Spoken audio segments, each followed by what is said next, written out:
Luke chapter 22. Now the feast of unleavened bread, which is called the Passover, was approaching. The chief priests and the scribes sought how they might put him to death, for they feared the people. Satan entered into Judas, who was also called Iscariot, who was counted with the 12. He went away and talked with the chief priests and captains about how he might deliver him to them. They were glad and agreed to give him money.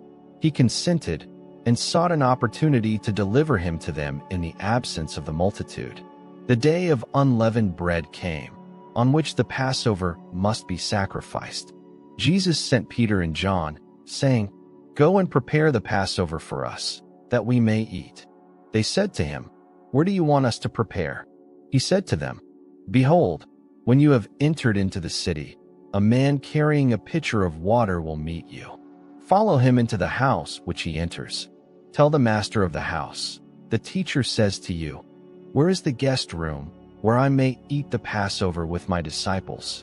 He will show you a large, furnished upper room. Make preparations there." They went, found things as Jesus had told them, and they prepared the Passover. When the hour had come, he sat down with the 12 apostles. He said to them, "I have earnestly desired to eat this Passover with you before I suffer.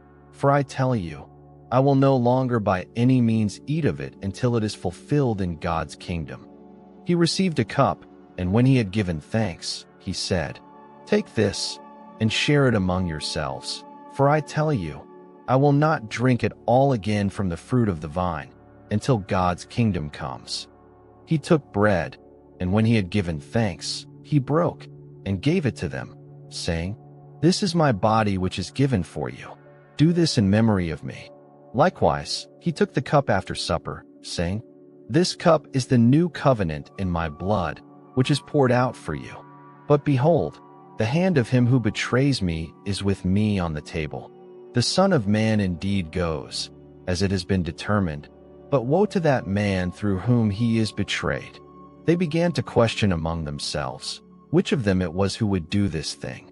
There arose also a contention among them, which of them was considered to be greatest. He said to them, "The kings of the nations lord it over them, and those who have authority over them are called benefactors. But not so with you. But one who is the greater among you, let him become as the younger, and one who is governing as one who serves. For who is greater, one who sits at the table or one who serves? Isn't it he who sits at the table? But I am among you as one who serves. But you are those who have continued with me in my trials. I confer on you a kingdom, even as my Father conferred on me, that you may eat and drink at my table in my kingdom. You will sit on thrones, judging the 12 tribes of Israel." The Lord said, "Simon, Simon, behold, Satan asked to have all of you, that he might sift you as wheat. But I prayed for you, that your faith wouldn't fail. You, when once you have turned again, establish your brothers." He said to him, "Lord, I am ready to go with you both to prison and to death." He said, "I tell you, Peter, the rooster will by no means crow today until you deny that you know me 3 times." He said to them, "When I sent you out without purse and wallet and shoes, did you lack anything?" They said, "Nothing." Then he said to them, "But now, whoever has a purse, let him take it, and likewise a wallet. Whoever has none, let him sell his cloak and buy a sword. For I tell you that this which is written must still be fulfilled in me. He was counted with transgressors. For that which concerns me has an end." They said, "Lord, behold, here are 2 swords." He said to them, "That is enough." He came out and went, as his custom was, to the Mount of Olives. His disciples also followed him. When he was at the place, he said to them, "Pray that you don't enter into temptation." He was withdrawn from them about a stone's throw, and he knelt down and prayed, saying, "Father, if you are willing, remove this cup from me. Nevertheless, not my will, but yours be done." An angel from heaven appeared to him, strengthening him. Being in agony, he prayed more earnestly. His sweat became like great drops of blood falling down on the ground. When he rose up from his prayer, he came to the disciples and found them sleeping because of grief, and said to them, "Why do you sleep? Rise and pray that you may not enter into temptation." While he was still speaking, behold, a multitude, and he who was called Judas, one of the 12, was leading them. He came near to Jesus to kiss him. But Jesus said to him, "Judas, do you betray the Son of Man with a kiss?" When those who were around him saw what was about to happen, they said to him, "Lord, shall we strike with the sword?" A certain one of them struck the servant of the high priest and cut off his right ear. But Jesus answered, "Let me at least do this." And he touched his ear and healed him. Jesus said to the chief priests, captains of the temple, and elders who had come against him, "Have you come out as against a robber with swords and clubs? When I was with you in the temple daily, you didn't stretch out your hands against me. But this is your hour and the power of darkness." They seized him and led him away and brought him into the high priest's house. But Peter followed from a distance.